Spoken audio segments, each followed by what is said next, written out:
여러분 안녕하세요. 대담한 투자 이혜은입니다. 이 AI 기술이 발전하면서 이제 우리 삶 속에 깊숙하게 자리 잡고 있는데요. 여러분 혹시 AI도 의식주가 필요하다는 사실 알고 계셨나요? 사람에게 의식주가 필수인 것처럼 AI도 원활하게 작동하기 위해서는 데이터, 컴퓨팅 파워, 네트워크 인프라가 필요합니다. 오늘은 미래에셋 자산운용 김명준 본부장님 모시고 AI의 의식주, AI 인프라에 대해서 자세히 이야기 나눠보겠습니다. 본부장님 오랜만에 뵙습니다. 네, 안녕하세요. 네, 오늘도 알찬 소식들 전해주실 수 있을 것 같은데 그래도 오랜만에 보는 분들을 위해서 조금 더 자세하게 소개해 주시죠. 네, 저는 AI 금융공학 운용부문이라는 부서에서 해외 주식형 펀드를 주로 운용을 하고 있고요. 제가 예전 영상에서는 이제 원자재 관련된 펀드들 또 뭐 금이나 이제 구리 같은 것들로도 설명을 드린 적이 있었고 또 다른 이제 해외 주식형 펀드들도 많이 하고 있는데 이번에 저희 본부에서 또 새롭게 펀드를 출시하게 되어서 그거 소개해드리고자 이 자리에 나왔습니다. 네, 핫한 주제가 나올 때마다 이렇게 출연을 해주시고 또 그때마다 정말 알찬 정보들 꽉꽉 채워서 말씀을 해주셨기 때문에 오늘 김명준 본부장님과 영상 한번 시청해 보시고 이전 영상들도 한번 찾아보시면 좋을 것 같습니다. 자, 이제 본격적으로 좀 이야기 나눠보면요. 챗 GPT가 세상에 나온 지 이제 2년 정도가 됐다고 하죠. 그럼 되게 오래된 것 같은 느낌은 드는데 아직까지는 챗 GPT를 비롯한 생성형 AI 서비스가 우리의 일상을 모두 바꿔놨다라고 말하기에는 다소 약하긴 합니다. 하지만 어쨌든 일상 곳곳에서 조금씩 우리도 모르는 사이에 AI가 스며들고 있다라는 생각이 들거든요. 네. 스며들다 이렇게 표현을 해볼 수 있을 것 같아요. 어떻게 보시나요? 이제 챗 GPT라는 게 처음 나왔을 때가 한 2년 정도, 2년 조금 넘어가고 있는데 네. 처음 나왔을 때는 이제 많은 사용자분들이 단순한 호기심으로 뭐 이런 것도 물어보고 저런 것도 물어보고 호기심과 신기함 때문에 이제 좀 탐색하는 시기를 거쳤다면 지금은 이제 날이 거듭할수록 각각의 분야에서 좀 특정한 목적에 맞게 요 생성형 AI 서비스를 사용하는 분들 또 이제 이런 관련된 서비스들이 좀 나오고 있습니다. 그리고 이게 어떤 그냥 개인적으로 사용하는 데 그치지 않고 생성형 AI를 활용해서 앞으로도 이제 각종 제품과 서비스가 계속 좀 지속적으로 출시가 될 것으로 보이는데 아직까지는 이제 금융시장에서는 사실 이러한 생성형 AI가 가져올 어떤 뭐 생산성의 향상이라든가 또 앞으로 이제 잠재 성장률이 뭐 늘어난다거나 또 어떤 뭐 특정한 기업이나 업종 뭐 테마 이런 게 어떤 기업이 좀 수혜를 받을까 이제 그 부분에 좀 더 이제 집중을 해왔던 것 같습니다. 네, AI가 그래도 빠르게 좀 우리의 일상에 침투를 하고 있는데 금융시장에서 AI가 어떻게 활용되고 있는가까지 짚어주셨습니다. 금융시장에서 느껴진 가장 큰 이벤트는 아무래도 AI 관련해서 엔비디아의 놀라운 주가 상승을 우리가 목도했다라는 포인트가 아닐까 싶은데요. 2년 사이에 뭐 액면 분할이 있기도 했지만 주가가 거의 뭐 10배가 됐으니까요. 맞습니다. 이게 뭐 마치 작년 올해 이제 엔비디아의 움직임을 보면은 몇 년 전에 그 모든 사람이 이제 테슬라가 한창 이제 열풍이었을 때 그 당시 이제 테슬라의 인기를 넘어서는 것 같은 느낌으로 이제 엔비디아가 굉장히 화제의 중심에 아직도 서 있는데 결국에 이제 생성형 AI의 소프트웨어를 오픈 AI가 설계를 했다면 하드웨어로 이를 이제 가능하게 한 거는 엔비디아의 GPU가 맞고요. 그리고 아직까지 엔비디아를 제외한 나머지 기업들이 엔비디아의 GPU와 비슷한 또는 그를 넘어서는 제품을 출시하고자 하지만 뭐 아직까지는 쉽지 않은 여건이다 보니까 엔비디아가 계속 좀 독주를 이어나가고 있는 상황이고요. 그렇다 보니까 뭐 엔비디아 주가도 좋았지만 또 수많은 반도체 IT 기업들의 주가가 AI 트렌드와 함께 가장 올해 들어서 좀 좋은 성과를 보이고 있는 것 같습니다. AI의 사이클 자체는 지속적으로 이어질 것이다라는 그 대세적인 부분에서는 이견이 없는 것 같습니다. 오늘 시청자분들께 알려주실 내용은 AI 관련된 내용이지만 IT 이야기가 아니라 인프라와 관련된 내용이라고요. 네, 이제 앞서서 그 의식주에 대해서 말씀을 해주셨지만 오늘은 이제 AI 인프라 분야에서 뭐 어떻게 보면 이제 AI의 의식주라고 볼 수 있는 인프라 분야에서의 좀 투자 기회에 대해서 말씀을 드리고 관련해서 이제 저희가 새롭게 출시한 펀드의 뭐 주요 테마들을 위주로 각각의 테마에 대해서 좀 더 자세하게 말씀을 드리려고 합니다. 네, 이 AI 관련한 순환매가 다음은 어디로 향할 것인가 결국 이 부분이 중요할 텐데 그를 통해서 우리는 어떻게 좀 투자 포트폴리오를 다각화할 수 있을지 오늘 김명준 본부장님과 함께 고민을 해보시면 좋을 것 같습니다. 이 생성형 AI가 전기를 굉장히 많이 쓴다, 전기 먹는 하마다 이런 이야기는 저도 기사에서 많이 읽어본 것 같아요. 구체적으로 어느 정도나 전력을 소모하고 있나요? 네, 보통 이제 저희가 챗 GPT에 뭐 이렇게 아무 질문이나 던졌을 때 사실 뭐 아무 말이나 해도 아무 대답을 친절하게 잘 주잖아요. 네. 그리고 심지어 대답이 한 번 나왔는데 그 대답이 마음에 안 들어서 다시 요청을 하면 즉시 또 다른 답변을 주기도 하고요. 근데 보통 이렇게 검색을 한번 할 때마다 기존에 저희가 뭐 네이버라든지 구글을 통해서 검색하는 그 똑같은 이제 검색 활동이지만 네. 그때 사용되는 전기는 한 10배 정도가 차이가 난다고 하고요. 우리가 컴퓨터 앞에 앉아 있는 시간은 비슷한데. 네, 그렇죠. 네, 똑같은 시간에 한 번 검색할 때 챗 GPT가 사용하는 전기의 양은 한 10배 정도라고 생각을 하시면 되고, 아직까지는 이제 저희가 사용하고 있는 검색 엔진들에 AI 기능이 완벽하게 탑재되어 있지 않지만 향후에 이제 AI 기능이 추가되어서 더 좀 맞춤형 이런 그 검색 서비스가 제공될 경우에는 1회당 필요한 전력 소비가 기존 검색 대비 한 30배 정도에 달할 거라는 연구 결과도 있습니다. 차이가 생각보다 훨씬 더 큰데, 그렇다면 AI를 구동하기 위해서 더 많은 양의 전기가 계속해서 필요해지겠네요. 네, 맞습니다. 이게 저희가 이제 몇 년 전에 생각했던 것보다도 훨씬 많은 전기가 앞으로 AI 관련된 산업에 사용될 것으로 예상이 되고 있고, 그렇기 때문에 이제 오늘 말씀드릴 여러 가지 분야에 막대한 투자가 이루어질 것으로 기대를 하고 있습니다. 결국엔 이제 막대한 투자가 이루어진다는 것은 관련된 산업 그리고 또 기업들에 있어서는 성장의 기회가 될 수가 있고, 아마도 이제 뭐 향후에 이제 경기 침체가 올 수도 있고 안 올 수도 있고 어떤 사이클의 부침은 있겠지만, 아마도 이제 AI 인프라 분야만큼은 다른 분야보다 훨씬 좀 많은 투자가 이루어져야 되는 업종이다 보니까 다른 분야 대비 상대적으로 조금 더 잘 견뎌낼 수 있지 않을까라고 생각도 하고 있습니다. 네, 앞서서 이 챗 GPT의 소프트웨어는 오픈 AI가 만들었고 하드웨어, GPU는 엔비디아가 만들었다. 따라서 관련해서 뭐 주가 상승도 나타났다라고 이야기를 해주셨는데, 그렇다면 AI 인프라라는 것은 구체적으로 어떤 걸 이야기하는 건가요? 네, 이게 사실 뭐 AI 인프라라는 게 어떤 뭐 사전에 이렇게 정의가 있는 것은 아니고요. 네. 그림에서 보시는 것과 같이 보통 이제 좁은 의미에서 AI 밸류 체인이라고 하면 대체로 이제 파운데이션 모델을 만드는 오픈 AI 같은 또 메타 같은 기업들을 꼽을 수가 있을 것 같고요. 또 뭐 엔비디아, AMD, TSMC 등과 같은 이제 반도체를 만드는 반도체 기업들, 또 이제 마이크로소프트나 아마존, 구글과 같은 클라우드를 운영하는 이제 대형 IT 기업, 여기까지를 보통 이제 좀 좁은 의미에서 AI 관련된 좀 밸류 체인이라고 볼 수 있을 것 같은데요. 이제 오늘 말씀드리고자 하는 AI 인프라 밸류 체인 같은 경우에는 이것보다는 조금 더 큰 의미의 밸류 체인을 말하는 겁니다. 그리고 다음 장을 보시면 네. 결국에는 GPU 등으로 구성된 이제 AI 서버가 결국 이제 데이터 센터에 설치가 돼서 운영이 되는데, 그렇다 보면 이제 데이터 센터가 막대한 전기를 필요로 하기 때문에 거기에 데이터 센터 자체 안에도 뭐 전기 장치, 설비 장치들이 들어가고, 또 데이터 센터에 전력을 공급할 수 있는 각종 이제 전력망, 송배전망, 또 이제 이러한 전기를 만드는 데 있어서 화석 연료가 아닌 클린 에너지를 사용해서 전력을 생산해야 되기 때문에 뭐 발전소라든지 클린 에너지 인프라, 그리고 또 여기에 필요되는 원자재까지 그걸 이제 다 모두 포함하는 개념이라고 보시면 될 것 같습니다.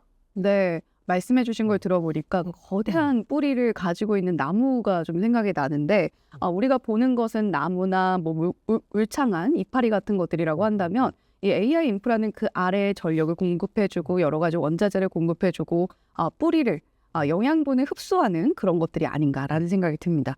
비유를 또 해주셨네요. 저 나무라고 비유. 저도 지금 방금 얘기를 들으면서 네. 이거 사실 지금 요 페이지에 보이는 요 빙산의 그림을 이제 제가 그린 건데, 직접 나무로 그릴 걸 하는 생각이 방금 들었습니다. 그 제가 나무에다 실수했네요. 이렇게 뿌리에다가 이렇게 했었어도 괜찮은 그림이 되었을 것 같습니다. 그러니까 저는 이제 여기서 이제 빙산으로 표현을 해봤는데, 네. 사실 빙산의 그 가장 윗부분에 이제 엔비디아를 비롯한 기존의 투자자분들이 이미 많이 좀 투자를 하고 계시는 그 IT 섹터를 이제 비유를 해봤고, 그 결국에는 이제 빙산의 윗부분, 이제 저희는 이제 빙산의 윗부분을 주목해서 보고 있지만 그 아래에 어떤 뭐 에너지라든가 뭐 산업재, 소재, 유틸리티 같은 것들이 떠받들고 있다. 이게 없으면 윗부분이 돌아갈 수가 없다. 근데 그렇게 좀 표현을 해봤습니다. 네, 빙산에 우리가 보는 것들은 빙산의 일각이다. 이렇게 이야기를 하니까 본부장님께서 비유를 해주신 것이 훨씬 더 크게 와닿습니다.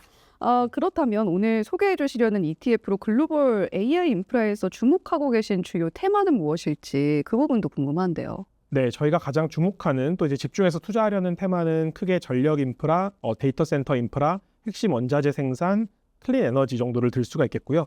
그 외에도 이제 뭐 연료 전지나 에너지 저장 시스템, 클라우드 인프라, 또 전통 인프라 등도 함께 보고 있습니다. 그래서 이러한 테마들에 저희가 종합적으로 좀 투자를 하는 펀드라고 생각하시면 될 것 같습니다.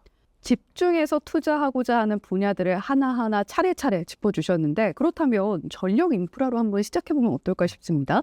전력 인프라라고 한다면 바로 딱 사실 모습이 구체적으로 그려지는 건 아닌 것 같아요. 어떤 걸 의미하나요? 결국에는 전기가 생산이 되어서 우리가 살고 있는 집 또는 뭐 사무실까지 전기가 오기 위해서는 전기가 생산된 곳부터 이제 다양한 뭐 발전망 또 송배전망 또 그런 것들이 뭐 변전소, 변압기, 케이블 등등을 이제 거쳐서 이제 보통 사용자까지 도달을 하게 되는데 네. 이러한 여기 관련된 모든 것들을 일컬어서 그 전력 인프라라고 보시면 될 것 같습니다.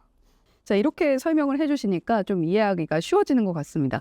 그런데 생각을 해보면 전력망이라는 게 이미 다 깔려 있기 때문에 우리가 이렇게 밝은 곳에서 녹화를 할 수 있고 또 전기를 마음껏 쓸 수 있고 이렇다는 생각이 드는데 이 분야에 더 많은 투자가 필요하다라는 점이 선뜻 이해가 되지는 않아요. 사실 우리나라의 경우에는 이제 급격하게 경제 발전 과정을 겪으면서 전력망 또한 지속적으로 이제 투자를 해오고 업그레이드를 해왔기 때문에 다른 국가들 대비 노후화의 정도가 심하진 않은데요. 네. 반면에 이제 많은 선진국들, 유럽이나 미국 같은 선진국들은 19세기 말 또 20세기 초부터 전기를 계속 사용해왔기 때문에 전력망의 노후화가 굉장히 심합니다. 어떤 평균 이제 연수를 가지고 비교해 놓은 자료들이 있는데 네. 대체로 뭐 우리나라나 어떤 최근 전력망을 설치한 나라들의 경우에는 전력망의 평균 연수를 뭐 길어봐야 10년에서 20년 미만으로 보고 있는데 보통 이제 이런 유럽이나 미국의 선진국 같은 경우에는 평균 연수가 한 4, 50년 이상 되는 그렇다 보니까 이게 어떤 전력망이 연결이 되어 있고 안 되어 있고의 문제도 있지만 기존에 있는 전력망 자체가 저거라고 생각하시면 될 것 같아요. 초고속 인터넷이 네. 저희가 지금은 당연히 모든 지역에서 초고속 인터넷을 쉽게 쓰고 있지만 그게 초창기에는 초고속 인터넷 케이블이 깔려 있는 그 전국적으로 이걸 모두 깔기가 어렵기 때문에 깔려 있는 동네도 있고 깔려 있지 않는 동네도 있고 그럼 이제 동네마다 인터넷을 사용하는 속도가 다르고 했었잖아요. 그러니까 그렇게 생각하시면 될 것 같습니다. 그래서 전력망이 깔려 있다고 해도 이거를 더 많은 용량의 전기를 보내기 위해서 업그레이드가 필요한 거죠. 그래서 그렇기 때문에 이제 전력 인프라라는 분야가 좀 중요하다고 보시면 될 것 같습니다. 네. 그렇다면 말씀해주신 가운데에서 보통의 교체 주기는 어느 정도 되나요? 이게 사실 뭐 교체 주기란 게 딱 정해져 있는 건 아닌데 보통 이제 전력망이라는 게 결국엔 어떤 문제가 생기거나 전력망 이렇게 어떤 공급에 차질이 생기거나 했을 때 보수를 하면서 하는 것이고 네. 이게 아무래도 큰 금액의 예산이 들어가는 것이다 보니까 사실 지금까지도 계속 이제 노후화됐던 게 그게 제때제때 좀 충분한 투자가 이루어지지 않아서 계속 좀 지연이 됐다고 보시면 될 것 같고요. 네. 이제 그림에서 보시는 것과 같이 글로벌 연간 전력망 투자 규모를 봤을 때 2020년에는 한 2천억 불 정도 수준이었는데 이게 이제 2040년으로 가면 한 5천억 불 이상 또 2050년에 가면 6천억 불 이상의 투자가 필요할 것으로 예상이 되어서 점점 이제 전력망에 투자해야 되는 규모 자체가 좀 꽤 빠른 속도로 늘어난다고 보실 수가 있겠고요. 그리고 여기서 이제 그 그림에 짙은 색깔이 이제 짙은 것도 있고 옅은 것도 있는데 네. 가장 짙은 거는 이제 신규로 설치해야 되는 부분, 또 이제 중간에 있는 부분은 그 강화를 해야 되는 부분, 더 업그레이드를 해야 되는 부분, 그리고 이제 가장 윗부분에 있는 게 교체를 해야 되는 부분인데 결국에는 세 가지가 다 필요한 겁니다. 그러니까 신규로 설치도 해야 되고 기존에 깔려 있는 것들을 업그레이드도 해야 되고 또 완전히 노후화된 것들을 아예 새로 또 교체를 해야 되는 이제 그렇다 보니까 굉장히 이게 어떤 뭐 특정 국가, 뭐 특정 지역에서만 필요한 것이 아니라 글로벌리 늘어난 전력 수요에 맞춰서 전력망 자체를 좀 이제 업그레이드해야 되는 그런 수요가 크다고 보시면 될 것 같습니다. 네, 뭐 말 그대로 슈퍼사이클이라는 단어가 어울리는 게 아닌가 싶은데 미국은 또 관련 법안도 준비를 하고 있다고요? 인프라 투자 및 일자리 창출 법안이라는 법안이 있는데 거기서 여기 보이시는 그림에서 보시면 왼쪽에 두 번째가 이제 전력망에 대한 투자인데 한 730억 불 규모의 예산을 편성한 바 있고요. 향후 8년간 투자를 집행할 예정입니다. 그리고 EU 또한 2030년까지 약 6천억 유로 규모의 대규모 전력망 구축을 계획을 하고 있고요. 이게 미국과 유럽만 전력망 업그레이드가 필요한 것이 아니고 또 신흥국 같은 경우에는 업그레이드보다는 또 신규 설치 수요가 많기 때문에 이런 관련된 기업들의 좀 중장기 매출과 이익이 꾸준하게 늘어날 걸로 전망을 하고 있습니다. 네, 어느 한 지역만 중요한 것이 아니라 뭐 정말 말 그대로 글로벌하게 수요가 필요하구나라는 생각이 듭니다. 자, 그렇다면 두 번째 테마로는 데이터 센터 인프라에 대해서 설명을 해주신다고 들었어요. 전력 수요의 증가의 중심에 데이터 센터가 있다. 이런 이야기들 많이 하잖아요. 이러한 시선이 좀 제대로 이해를 하고 있는 게 맞을까요? 네네, 정확하십니다. 이게 국제에너지기구에 따르면 2022년까지만 해도 글로벌 데이터 센터가 사용하고 있는 전력의 사용량 규모가 한 460 테라와트 시로 이 전 세계 전력 사용량의 한 2% 정도에 해당하는 수치였는데요. 네. 작년이랑 올해 이제 AI 전용 데이터 센터들 구축이 좀 본격화되면서 데이터 센터들의 전력 사용량이 좀 급증을 하고 있고요. 보통 이제 AI 데이터 센터라고 하면 일반적인 데이터 센터보다 전력 사용량이 2배 이상 높다고 합니다. 그렇다 보니까 이제 국제에너지기구가 예상한 그 전력 사용량 예측치에서 2026년 정도가 되면 데이터 센터들이 사용하는 전력 사용량이 전체 전력 사용량의 한 4.4%, 2030년이 되면은 전체 전력 사용량의 한 10%를 넘어갈 걸로 그렇게 예상을 하고 있습니다. 네, 2022년만 해도 2%에 불과하던 것이 2030년이 되면 무려 5배, 10%를 상회할 것으로 전망을 한다라는 부분까지 짚어주셨습니다. 자, 그렇다면 데이터 센터에서 필요한 전기 수요는 이렇게 계속 늘어나고 있는데 동시에 중요한 것이 탄소 중립이라는 과제일 것 같아요. 이런 전기를 화석연료를 통해서 생산하기는 굉장히 어렵겠다라는 생각도 드는데 네. 대안이 혹시 있을까요? 최근에는 이제 그린 데이터 센터라는 것들이 생기고 있어요. 그래서 이게 기존의 풍력, 태양광, 원자력 발전소 같은 것들이 이미 이제 건설되어서 운영이 되고 있다고 하면은 그 옆 인근에다가 데이터 센터를 만드는 거죠, 아예. 그래서 그렇게 되면 이제 데이터 센터와 기존의 풍력, 태양광 발전소를 손쉽게 연결해서 클린 에너지를 바로 쓸 수가 있다 보니까 이제 그렇게 해서 효율성을 좀 높이는 경우들이 있고, 아니면 아예 이제 신규로 데이터 센터를 건설할 때 그 데이터 센터 그 관련된 부지 옆에다가 바로 이제 발전소를 같이 건설하는 방식으로 대공선. 네, 이제 그렇게 하는 경우가 최근에는 좀 더 많이 생기고 있는 것 같습니다. 데이터 센터는 그렇다면 어떤 부분에서 그렇게까지 많은 전기를 사용하게 되는 건가요? 일단 데이터 센터라는 게 결국에는 이렇게 쉽게 설명하자면 그 서버를 굉장히 많이 모아놓은, 그러니까 보통 이제 사무실이나 어떤 기업체들의 IT 관련된 시설들을 보면은 그런 데도 당연히 이제 서버들이 많이 보관되어 있지만 네. 그게 거의 이제 어떤 공장의 느낌으로 서버 장치들이 굉장히 많이 모여 있는 센터라고 보시면 될 것 같은데, 그렇다 보니까 당연히 그 안에 있는 기계 장치를 돌리기 위한 전기도 필요하지만 거기서 열이 상당히 많이 발생을 합니다. 그래서 열을 냉각시키는데 거의 데이터 센터 전체가 그 사용하는 전기의 한 30-40% 정도는 냉각 관련된 이제 전력 수요라고 보시면 될 것 같고요. 그렇다 보니까 그 최근까지는 그 공기로 냉각시키는 소위 이제 공냉식이 가장 많이 쓰였었는데 네. 최근 들어서는 액체로 서버를 좀 직접 냉각시키는 액침 냉각이라는 기술이 좀 사용되고 있고, 이렇게 이제 액침 냉각 기술을 통해서 똑같은 양의 서버를 그 냉각하는데 더 좀 적은 에너지를 쓸 수 있도록 그런 방법들이 좀 계속 나오고 있는 상태입니다. 네.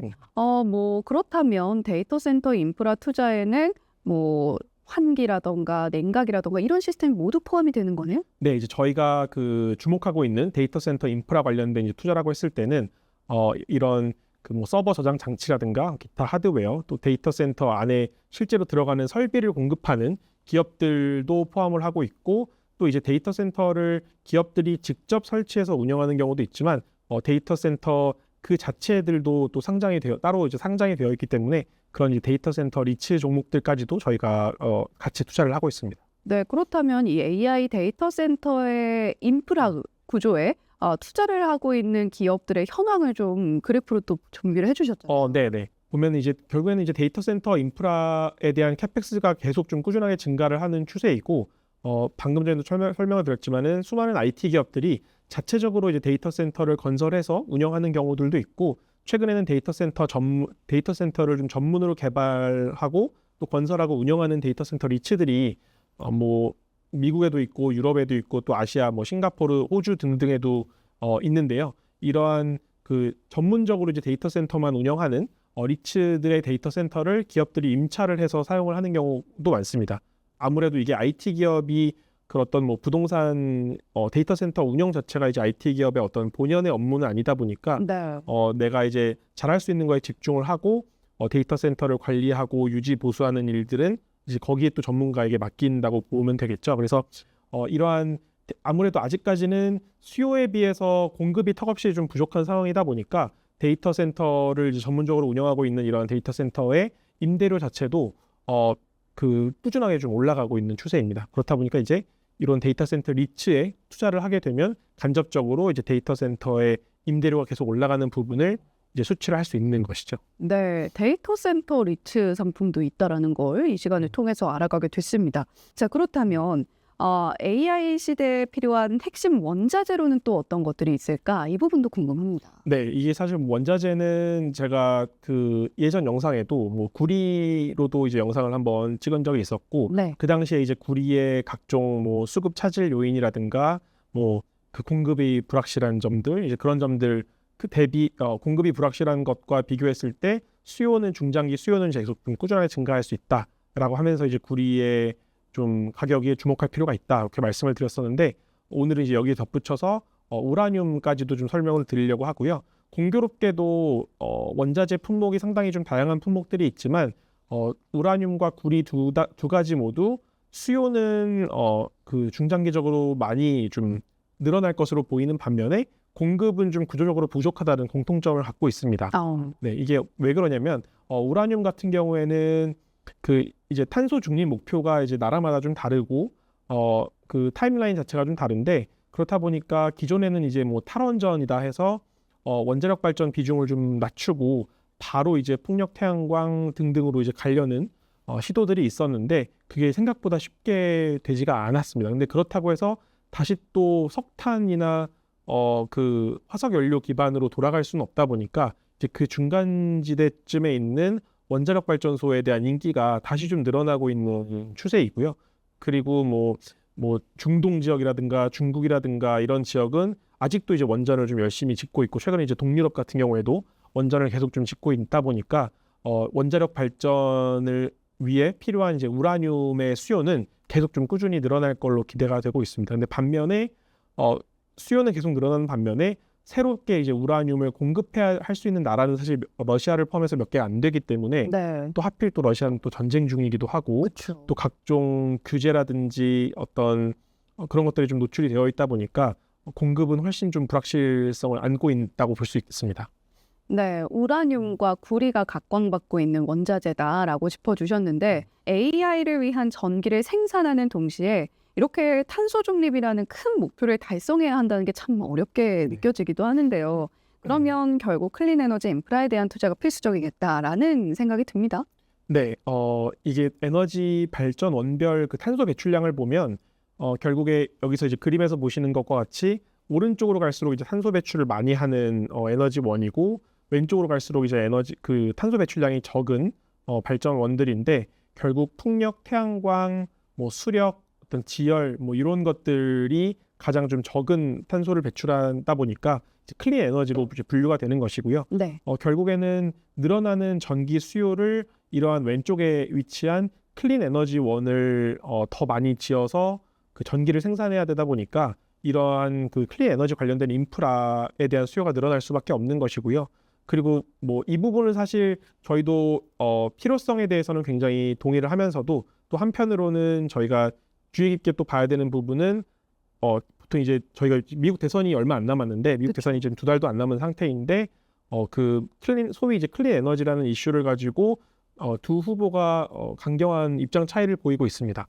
근데 그럼에도 불구하고 이게 뭐 어떤 뭐 트럼프가 당선이 되면 클린 에너지는 다시 또 다 뭐 다 망가지거나 아니면 다시 또 안 좋아지는 거 악재가 아니냐라고 생각하실 수도 있는데 의외로 트럼프가 집권하는 동안 물론 이제 주가 자체는 클린 에너지에 대한 주가 자체는 코로나가 터진 직후 20년도, 21년도에 아주 좋은 성과를 보였고 그 뒤로 이제 고금리 환경에서 좀 고생을 했던 것은 사실인데요. 네. 그게 어떤 탄소 중립이라는 목표 자체가 바뀌었다거나 어떤 클린 에너지 그 산업에 있는 기업들의 뭐 경쟁력이 나빠져서 아니면 어떤 특별한 문제가 생겨서 그랬다기보다는 이게 아무래도 좀 고금리 환경에서 좀 체력이 좀 버티기 어려운 기업들이 있었기 때문에 좀 주가가 안 좋았던 것이고요.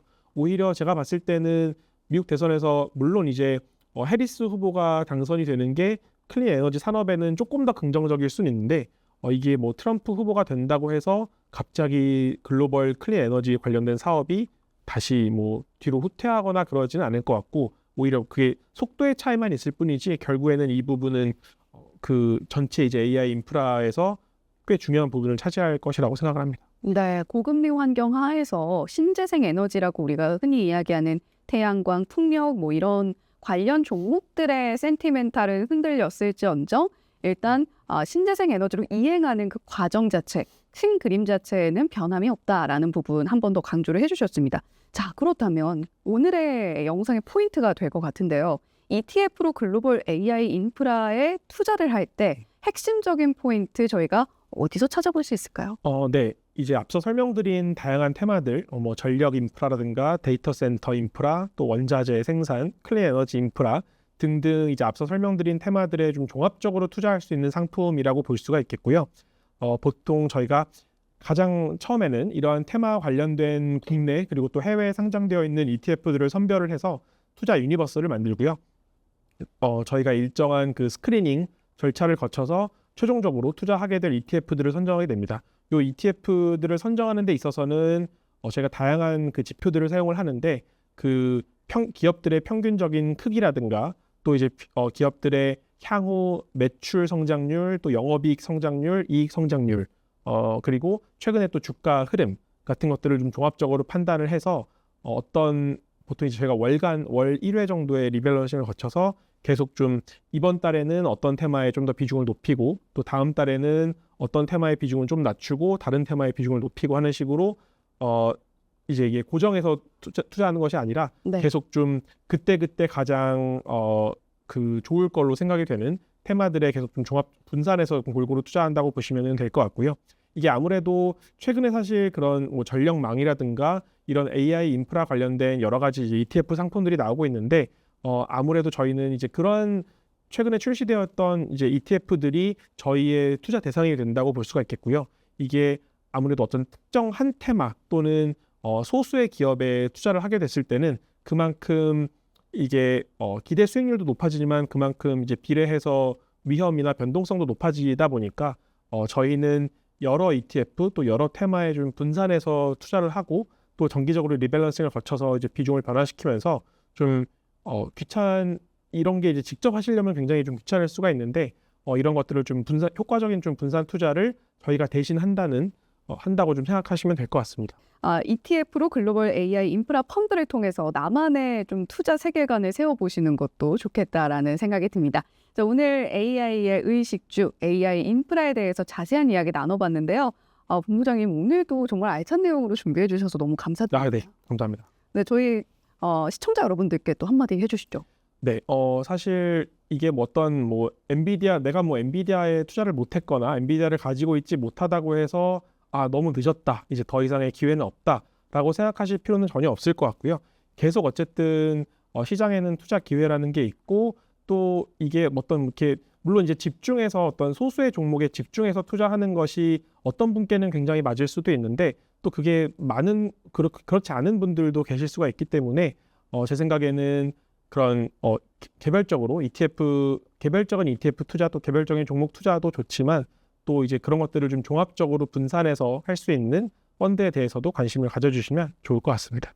네, 오늘 김명준 본부장님과 이야기 나눠봤습니다. 오늘 말씀 고맙습니다. 네. 네, 오늘 저희가 준비한 이야기 여기까지고요. 오늘도 정말 유익한 내용으로 사실 저희가 열심히 준비를 했습니다. 구독, 좋아요, 알림 설정, 댓글까지 좀 알차게 부탁드리도록 하겠고요. 저희는 다음 콘텐츠에 또 다른 투자에 도움이 되는 내용으로 찾아오도록 하겠습니다. 시청해주신 여러분 고맙습니다.